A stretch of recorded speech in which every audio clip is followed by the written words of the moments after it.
நாங்கள் இப்போது ஆம்ஸ்டர்டாமை விட்டு வேறு ஒரு நாட்டுக்கு போகிறதுக்கு ரெடி ஆகிட்டோம். அதுக்கு முதல் போய் ஒரு பிரேக்ஃபாஸ்ட் சாப்பிட்டுட்டு எங்களோட பயணத்தை தொடங்க போகிறோம். இப்போ அதே இதில் சாப்பிடல இதை வேண்டிட்டு தானே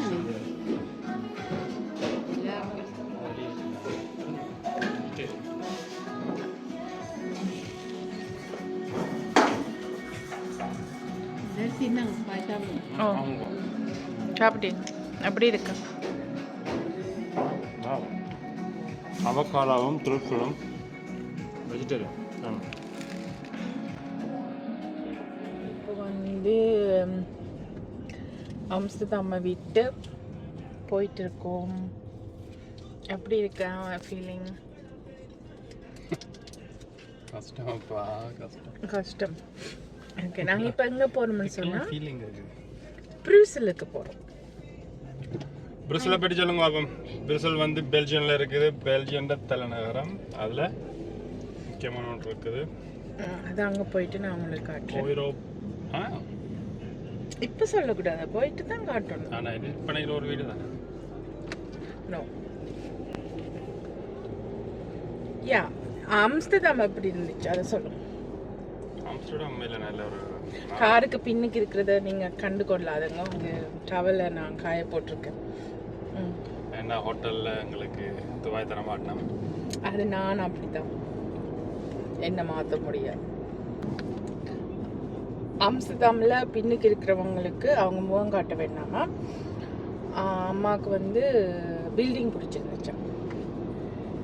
உங்களுக்கு என்ன பிடிச்சது? அந்த கட்டடங்கள், ஆர்கிடெக்டர் அதெல்லாம் நல்லா இருந்துச்சு.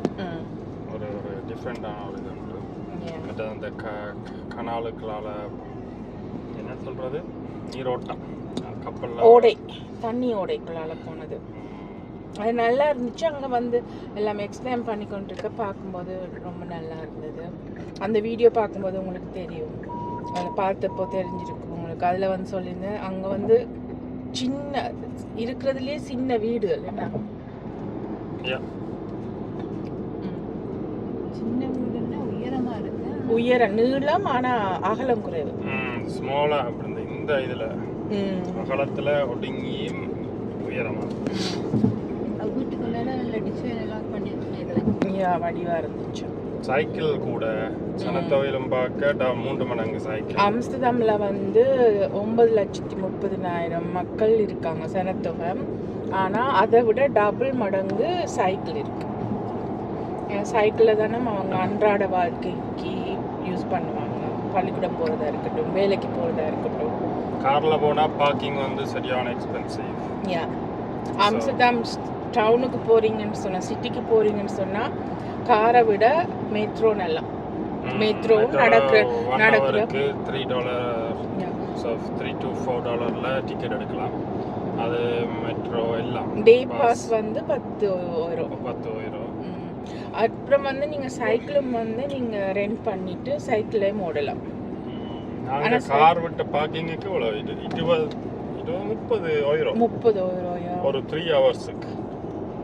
Two much, too expensive. So அதில் ஆனால் சைக்கிளில் போகிறதுக்கு எக்ஸ்ட்ராவாக கூட இந்த பாதை எல்லாம் விட்டுட்டாங்க. சிட்டி வீடியோ பார்த்தா உங்களுக்கு தெரியும், அந்த பாதை எல்லாமே நாங்கள் எடுத்திருக்கேன். கார் போகிற அளவு பாதை சைக்கிளுக்கும் இருக்கு.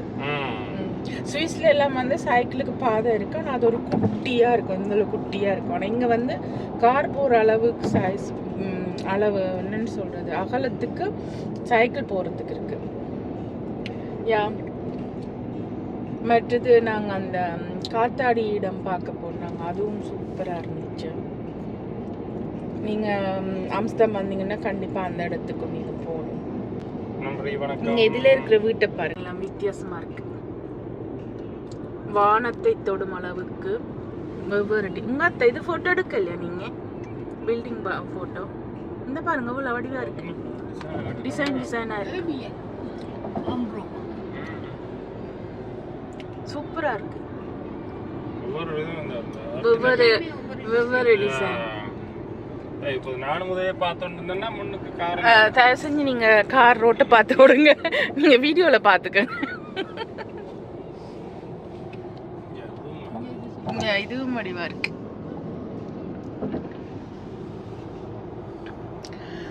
ஸோ எங்களோட 2 நாள் ஆம்ஸ்டர்டாம் பயணம் இதோட நிறைவு பெறுது.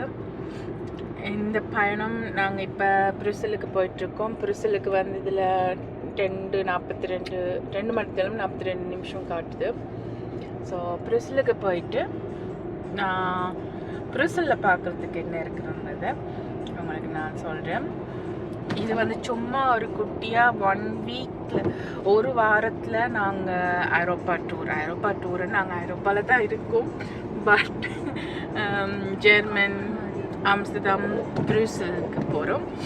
ஸோ போயிட்டு பிரிசலில் என்ன இருக்கிறத பார்க்கலாம்.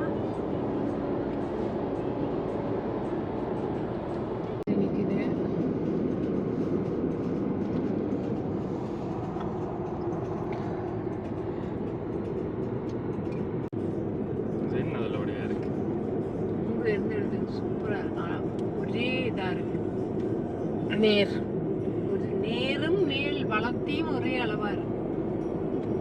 காத்துக்கு மரங்கள் அவங்கள்ட்ட மழை இல்லை.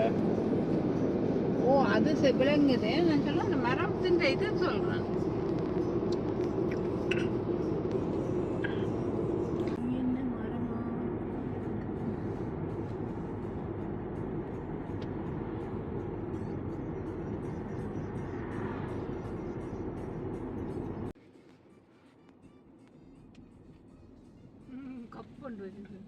நாங்கள் இப்போ ஹைவேயில் போயிட்டு இருந்தப்போ வந்து தான் திடீர்னு எங்களுக்கு அந்த தென் ஹாக்குன்ற அந்த போட்டை பார்த்ததுமே ஓகே இவங்களும் சொன்னாங்க சரி நாம் இந்த தென் ஹாக்குக்கு டக்குன்னு போயிட்டு அதில் இருக்கக்கூடிய ஒரு பிரபலியமான இடத்தை பார்த்துட்டு போகலாமேன்னு சொன்னாங்க. ஸோ அந்த இடத்துக்கு தான் நாங்கள் இப்போ வந்திருக்கிறோம்.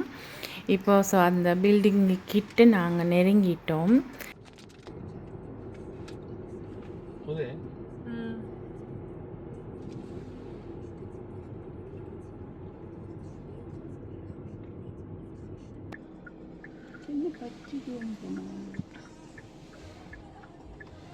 International criminal court. நாங்கள் இப்போ டென் ஹாக் நகரில் உள்ள சர்வதேச குற்றவியல் நீதிமன்றம் பார்க்கத்தான் வந்திருக்கோம். இங்கே முன்னால் இருக்கிற பில்டிங் தான் அந்த நீதிமன்றம். இப்போ நாங்கள் இந்த நீதிமன்றம் பார்க்க வந்திருக்கோம்னு சொன்னதும் எங்களுக்கு பார்க்கிங்குக்குள்ளே விட்டுட்டாங்க. ஸோ இப்போ நம்ம காரை வந்து பார்க் பண்ணிவிட்டு போகிறோம்.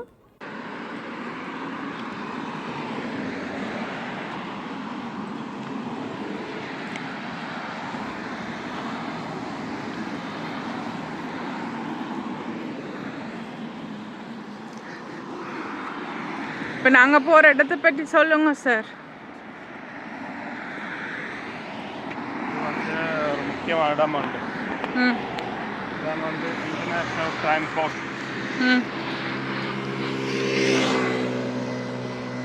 அதாவது வந்து பெரிய பெரிய இந்த சர்வதேச குற்றவியல் நீதிமன்றம் வந்து சுருக்கமாக ஐசிசி என்று அழைக்கப்படுது.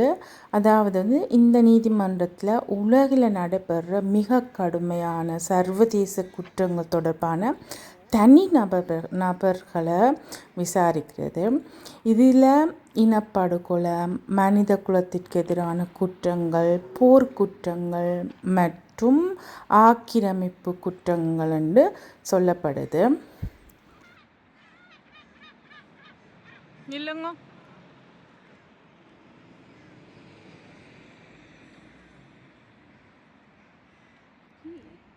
நான் ஐசிசி பற்றி சொல்லிகிட்டு இருந்தேன் இல்லையா, நான் ஃபோட்டோ எடுக்கும்போது மறந்துட்டேன் எங்கே விட்டேன்னு சொல்லி. இந்த ஐசிசி மற்றும் சர்வதேச நீதிமன்றம், அதாவது ஐசிஜே ரெண்டும் ஒன்றல்ல. அதாவது வந்து ஐசிசி வந்து தனிநபர்களுக்கு எதிரான குற்றவியல் வழக்குகளை விசாரிக்கிறது. அதே நேரத்தில் ஐசிஜே வந்து முக்கியமாக நாடுகளுக்கு இடையிலான சட்ட தகராறுகளை விசாரிச்சுட்டு வருது. அதாவது வந்து ஏதாவது குற்றவியல் இருந்துச்சுன்னு சொன்னால் நாடுகளுக்கிடையே உள்ள சட்ட விஷயங்களை வந்து பார்க்கும். ஸோ அதாவது இந்த ஐசிசியின் முக்கிய நோக்கம் என்னென்னு பார்த்தா, சர்வதேச அளவில் வந்து மிக கடுமையான குற்றங்கள் நடந்திருந்தால் அதற்கு பொறுப்பான நபர்கள், அதாவது தனி நபர்களாக இருந்தாலும் அந்த சட்டம் மூலம் அதை தீர்மானிக்க வேண்டும் என்றது தான் இந்த ஐசிசியோட நோக்கம். குறிப்பாக சொல்லணும்னு சொன்னால் ஐசிசி வந்து தனி நபர்கள குற்றவியல் வழக்குகளுக்கும், ஐசிஜே வந்து நாடுகளுக்கு இடையிலான குற்றவியலுக்கும் சம்பந்தம்.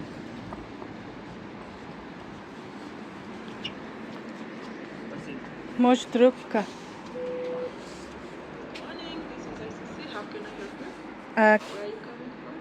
Switzerland. Switzerland. Yes. So you just video எடுக்கலாம். உள்ளுக்குள்ளே வந்துட்டு வீடியோ எடுக்கிறதுக்கு அனுமதி கிடையாது. நாங்கள் போனதுமே எங்களோட பாஸ்போர்ட் கொடுத்துட்டு எல்லாமே செக் பண்ணிவிட்டு எங்களுக்கு இந்த பேட்ச் தந்தாங்க விசிட் பண்ணுறதுக்கு மட்டும். ஸோ இதை வச்சுட்டு நாங்கள் உள்ளே போகக்கூடியதாக இருக்குது. உள்ளே வந்து பேக் எல்லாமே ரொம்ப செக் பண்ணிட்டு தான் விடுவாங்க. நாங்கள் உள்ளே போயிட்டு என்னென்ன பார்த்தோன்னு சொல்லி அப்புறம் வந்து உங்களுக்கு சொல்கிறேன். நாங்கள் இப்போ உள்ளே போய் பார்த்துட்டு வந்துட்டோம். ரொம்ப இன்ட்ரெஸ்டாக இருந்துச்சு. அங்கே வந்து வீடியோக்கள் எல்லாமே இருந்துச்சு. என்ன மாதிரி ஒரு கோர்ட்டில் வந்து இது நடப்படும் என்று சொல்லி, மற்ற என்ன மாதிரியான பிரச்சனைகளை இந்த கோர்ட் பார்த்துருக்குன்ற வீடியோக்களுமே எல்லாமே பார்க்கக்கூடியதாக இருந்துச்சு.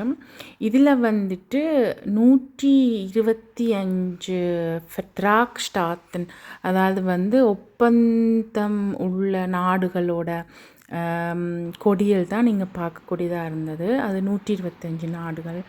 அதால் இதில் வந்து அந்த ஒப்பந்தத்தில் இல்லாத நாடுகள் வந்து எதுன்னு பார்த்தா வந்து அமெரிக்கா, ரஷ்யா, சைனா, அப்புறம் இந்தியா, இஸ்ரேல், இதில் வந்து அந்த 125 நாடுகளுக்குள்ளே இல்லை. ஆனால் அந்த ஒப்பந்தம் இல்லாத நாடுகளின் பிரச்சனையுமே வந்துட்டு அந்த ஒவ்வொரு பிரச்சனையை பார்த்து அதுக்கேற்ற மாதிரி வழக்கு நடக்கும்.